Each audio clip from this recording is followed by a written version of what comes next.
Recently I had made a video about spending too much, depression. Well, they stated spending and depression, the holidays. Um, I kind of wanted to do a follow up because I know a lot of times it's not just spending too much and depression, and some of the mental disorders that we have are very real things. So I wasn't trying to make light of like, well, somebody that spends too much on a holiday and then um, is super depressed because they look at their credit card bills at the end of the year and like they're like, oh my god, I spent too much and now I can't pay this back and I shouldn't have spent so much, and like it can that can set you definitely into a state of depression.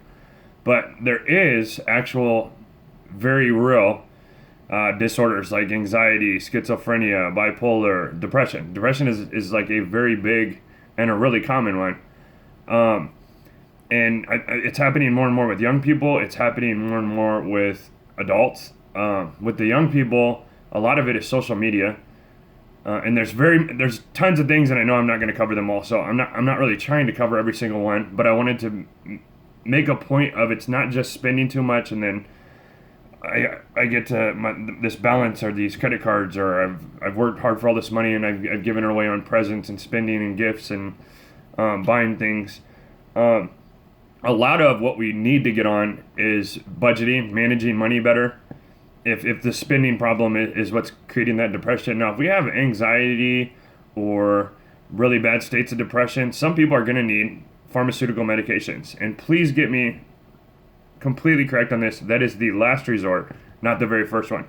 Your first resort should be going and talking to somebody. Like there's counselors, there's pastors, there's multiple people, there's church groups. I know even my church has them to help people. Like there's men's groups, there's women's groups, there's on all kinds of different stuff across the board. If you can't find one, message me and I'll find your area and I'll find people in that area that can help you. There's groups and counselors at schools that will talk to kids. I don't know that all of them are Christian. I would prefer you talk to a Christian one because they're going to lead you to who's going to actually give you hope in that mental disorder, because I noticed there's a lot more depression and there's a lot less people sending them to the person that can really cure a lot of that depression, because a lot of these kids feel like they have no hope, they have no purpose, they have no meaning, and they go nowhere when they die. And some of my other videos you'll hear me talk about evolution, but that basically is what that states. Like you're nothing, you don't have a meaning, you don't have a purpose, you have no hope, and you go nowhere when you die. I'm not going to get big into this on this one, but that could make a person really depressed. Like if I think I'm nothing and go nowhere when I die, that's kind of it. It's not kind of, it's really depressing.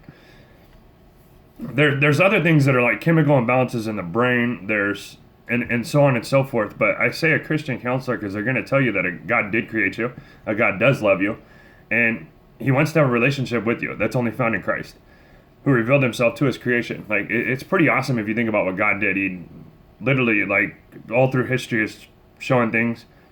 All through His creation, has spoken things. Has written artwork to us. Has spoken artwork to us. Sorry, I keep saying written because I'm thinking about the Bible. That's His written work to us, and then Himself in the flesh in Christ, and saying, "I am." That hey, this is how I want people to model and live. But that's a good start for depression, is finding the God that created you and has meaning and has hope and has purpose. Now, there's people I deal with at church. I go to church with. I have them in my own family. I consider everybody at church family. I consider everybody at work family. I consider all my family and distant relatives family. So everybody's family. Like God created all of us. Some of us haven't realized that yet and are sticking in the middle finger, which, whatever, that's fine. I did for many years of my life. I didn't get here overnight. It's a process. But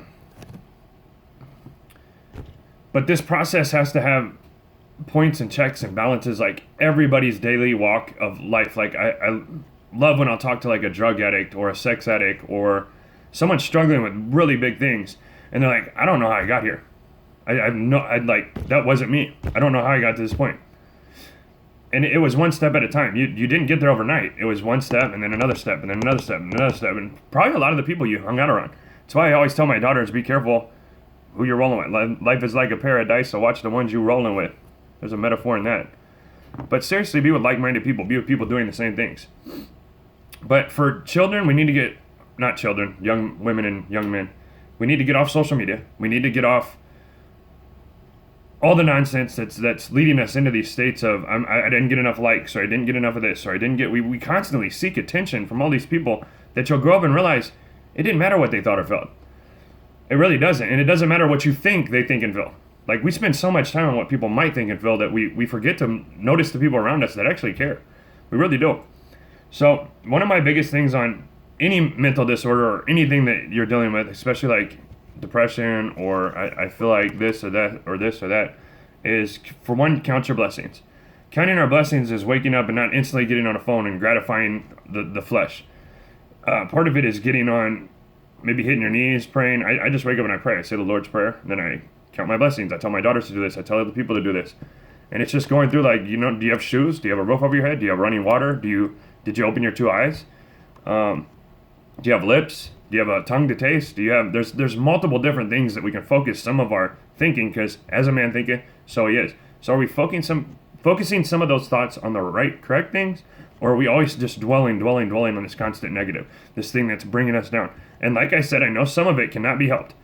And at that point, you will need medications. But you need to get with somebody that's actually giving the right medication and not just prescribing you something to zonk you out. Because I don't believe in a pill for everything. That's nonsense.